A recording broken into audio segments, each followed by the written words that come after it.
This is our commercial versus literary.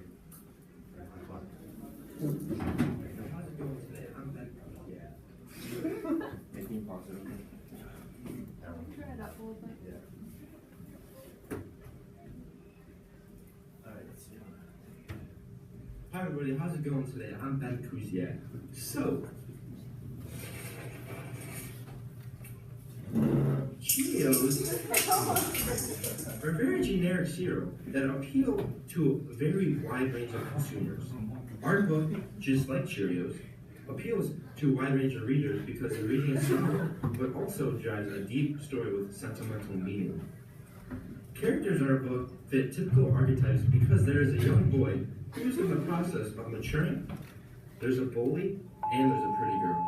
Typical coming of age book. Hi, Ben Kuziak here again, talking about commercial stereotypes. So, the need to fit into society drives all of Arnold's actions and make him who he is as a character. For example, Arnold is very poor and cannot afford to do many things, but he once went out to eat with his friends at a Steak and Shake and had to borrow money from one of his friends because he wanted to fit in with his new friends at his new school. Society has pressured him to be insecure about who he is. Hi everybody, I'm back today in my cooking outfit. I'm gonna cook up a little bowl of cereal for you guys, alright? The cereal in this recipe is all the commercial stereotypes, the characters outline. Like milk does the cereal, fitting into society often floods the character with pressure, floods the cereal with milk. Oh, that's some good cereal. Now this is a secret ingredient. Add a little bit of squash for the basic language and formatting. Hi, I'm Ben Kuziak here again. Today I'm going to cook up some artistic steak for everyone. So, steak is all of life and represents the experiences of all the characters in the book. When you eat a good steak dinner, it leaves a lasting impact on someone, just like a good artistic book does. The spices on the steak are for the unpredictable. You never know what spices are on a steak, and this represents the unpredictable in stories.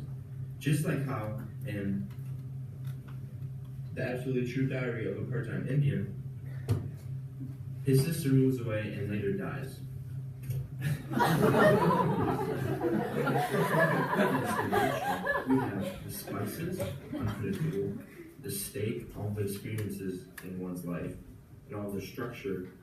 And we also now have the broccoli, which is the side and completes onion.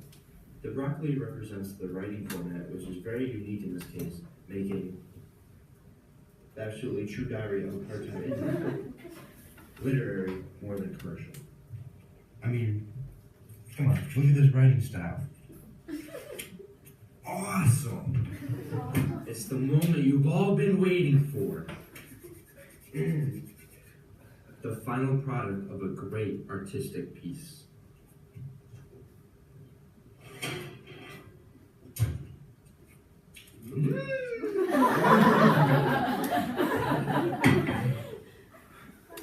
Alright, so as I was kind of talking about, it's our book is more artistic than commercial, and one of the biggest parts on that is his writing style, and it's because he has all those pictures to help explain the story and the whole journey he goes on. And so, final video we got for you guys is just all the pictures. Awesome.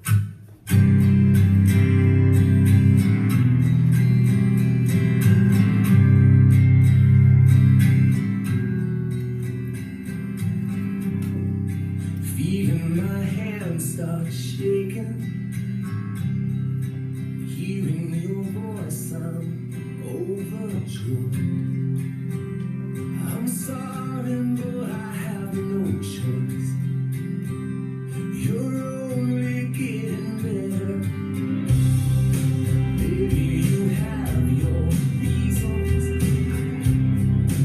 Maybe you're scared you'll be let down. Are you crying when there's no one around? Then maybe if you hold me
undo. So maybe let me hold you, baby.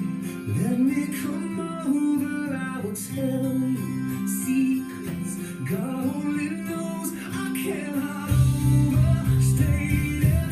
I will be overjoyed. So just like that steak dinner, the book was a great artistic piece right there. So for our critiques, on a 1 to 10 scale, I would give an 8. Very unique. Never have really read anything like that. The comedy in it and the writing style. The one thing I thought it lacked was like complexity and getting into the thing and developing things a lot. It was just like a story, but never really developed. And it was a good read, like pretty easy too. Like Ben, I would also rate this book at an 8.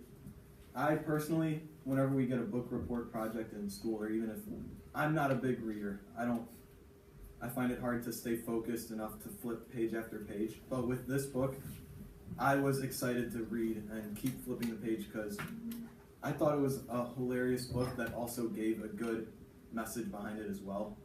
So I thought it was a good blend of that comedy, but yet it still had a purpose and some substance behind it. But the one thing that I would have to dock it on is just that lack of complexity. He bounced around a lot, which made it easier to read and more fun to read, I think, but sometimes it lacked that depth that you need to develop certain ideas. For my critique, I, like them, rate the book very highly. I am not good with attention span. I'm really bad, so seeing pictures in a book is really good. It was a very funny book. I could relate to it because coming to like a new school and as your freshman and other aspects of relation. But other than that, it was the problem I have with the book is a very generic story of a boy who was a loser but became like a very popular student. So something that you could almost expect. But I did like the unexpected twist of his family dying, like the way he implemented it, and just the like Jack said, like the funny reads, like the masturbation jokes. That was pretty funny. Oh my God. He's stuck on that. I would give it an 8. It had a lot of humor in it, and I really liked the book was also really easy to read. And I like the overall message, how he rose from being a poor kid on the Indian reservation to being a basketball star at the all-white school.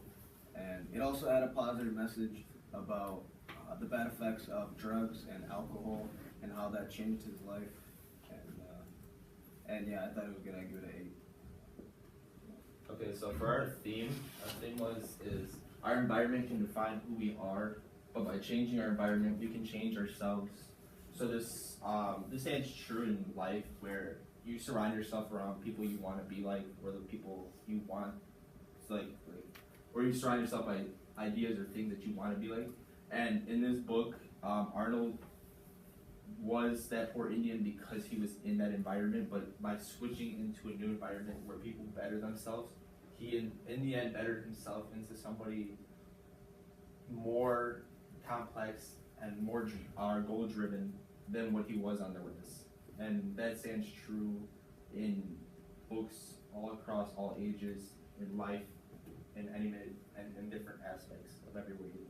I think a lot of us can relate to this because we've seen people either gone from a bad clip to a good one, or vice versa, and just the effects environment have, and just the way it shapes who we are. Any questions? Yeah, any Anybody? ideas about the Comments, concerns? All right, thank you. Okay.